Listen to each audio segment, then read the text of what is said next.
मित्रांनो, आपण सगळं प्रदर्शन बघितलं आहे.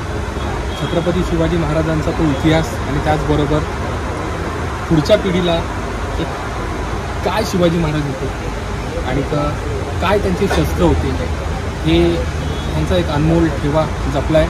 माझ्याबरोबर आहे श्री निलेश सकट, इतिहासाचे साक्षीदार असा एक त्यांचं एक प्रतिष्ठान आहे. आपण त्यांच्याकडून ते जाणून घेऊया. एकंदरीत वैयक्तिक संग्रह आहे हा त्यांचा, आणि ह्याच्यामागे हा जो संग्रह जोपासायचा त्यांचा काय उद्देश आहे तर आपण दादांशी बोलूया. दादा नमस्कार. नमस्कार दादा. जय शिवराय. दादा, विषय काय एक्झॅक्ट की हा इतिहासाचा अनमोल साक्षीदार हा हे जे तुमचं प्रतिष्ठान आहे आणि त्याचबरोबर हा जो महाराजांचा ठेवा जपलाय, तुम्ही काय बोलताय? नमस्कार, माझं नाव निलेश अरुण सकट. मी कोपरखेरणे येथे राहतो.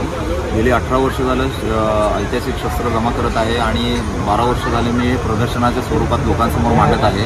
याच्या मागचा उद्देश असाच आहे की लोकांच्या मनात शस्त्रांच्या प्रती जे काही चुकीचे गैरसमज आहेत ते गैरसमज कुठेतरी कमी व्हावेत यासाठी आपण हे प्रदर्शन करत आहोत. याच्यामध्ये भारतामध्ये ज्या काही वेगवेगळ्या राजवटी झाल्या त्या सर्व राजवटींची शस्त्र इथे आपल्याला पाहायला मिळतात. ही जी शस्त्र आहेत ही अस्सल युद्धामध्ये वापरली गेलेली सर्व शस्त्र आहेत.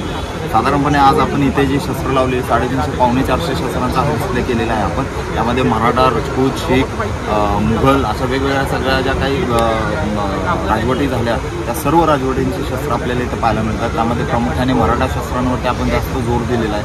त्यामध्ये मराठा कट्यारी, मराठा धोप तलवार, गेंड्याच्या कातरीच्या ढाली, भाले, वेगवेगळ्या प्रकारचे भाल्यांचे प्रकार इथे आपण लावलेले आहेत. त्यामध्ये शिवाजी महाराजांचं आवडते शस्त्र म्हणजे पट्टा, तो सुद्धा आपण इथे लावलेला आहे. त्याच पद्धतीने इथे बाणा, विटा आहे, मराठ्यांचं सर्वात आवडतं शस्त्र विटा, हे पण आपण इथे लावलेलं आहे. अशी संपूर्ण शस्त्र आपण इथे युद्धातली जी काय वापरली गेलेली ते शस्त्र आपण इथे लावतो.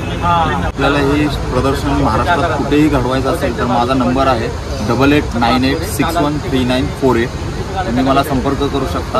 आजपर्यंत आपण महाराष्ट्र, गोवा, गुजरात, कर्नाटक या 4 राज्यांमध्ये आपण प्रदर्शनं झालेली आहेत.